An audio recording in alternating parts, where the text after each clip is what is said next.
la formation en entrepreneuriat, le coaching et le mentorat.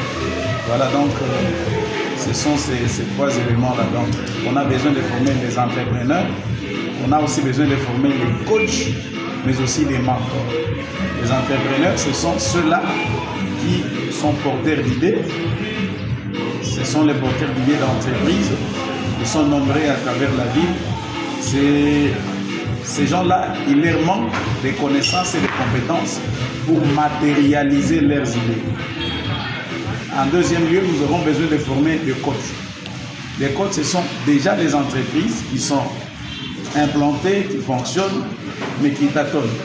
Mais au moins, ils ont une certaine notion, une certaine compétence qu'ils peuvent transmettre aux autres. Juste les encadrer, ils pourront commencer à former les autres sur comment devenir entrepreneur et comment mener son business. Nous aurons besoin aussi des mentors.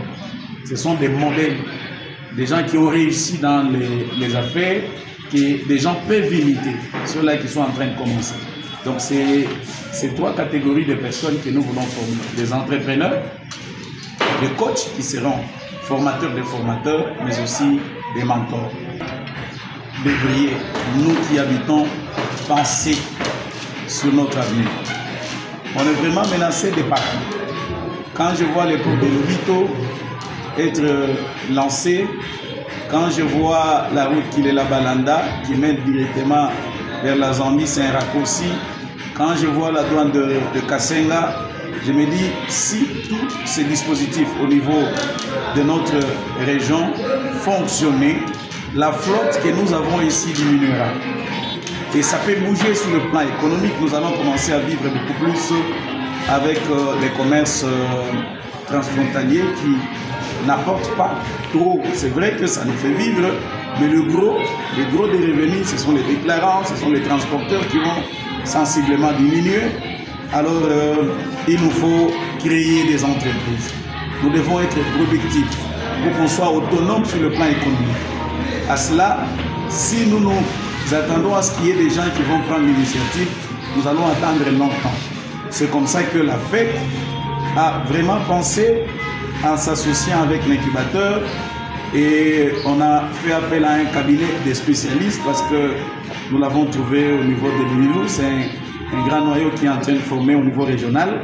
C'est Akilitech qui est spécialiste en innovation, technologie et en entrepreneuriat.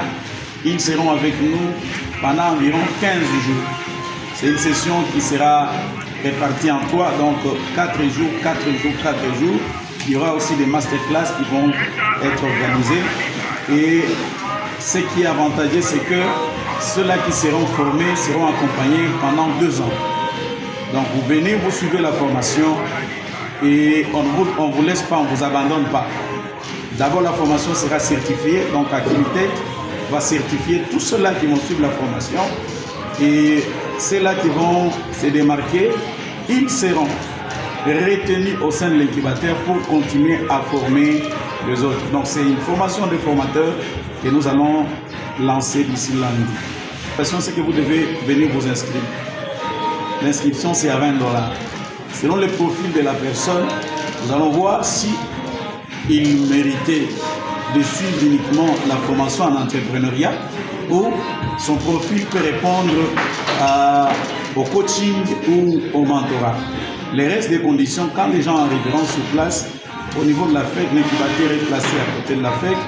Donc vous arrivez, vous venez vous inscrire, c'est juste 20 $. Pour le reste là, nous allons étudier avec vous pour voir comment vous pouvez soit intégrer la formation des entrepreneurs, soit en tant que coach, ou on vous forme pour devenir mentor. Comme ça, vous allez commencer à inspirer les autres afin qu'on ait plus d'entreprises créées au niveau de la personnalisation.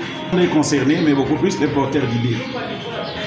Et même ceux-là qui ont des entreprises mais qui tâtonnent. Il a créé son entreprise, mais il ne sait pas évoluer. Ceux-là, ils ont besoin d'un renforcement des capacités pour que leur business puisse prospérer, évoluer, se développer. On ne commence pas seulement par... On peut commencer avec une alimentation mais on termine un supermarché.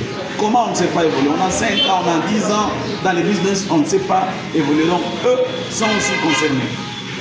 Et comme j'ai parlé des porteurs d'idées, quelqu'un peut être là, il a vraiment une bonne idée qui peut déboucher sur la production d'un produit à mettre sur le marché. On en a vraiment besoin.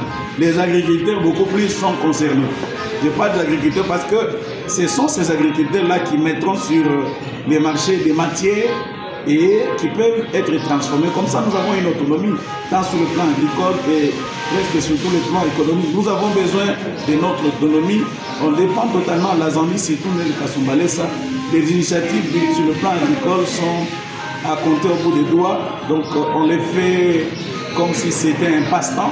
Alors, nous avons besoin de former des agriculteurs pour qu'ils deviennent des vrais producteurs.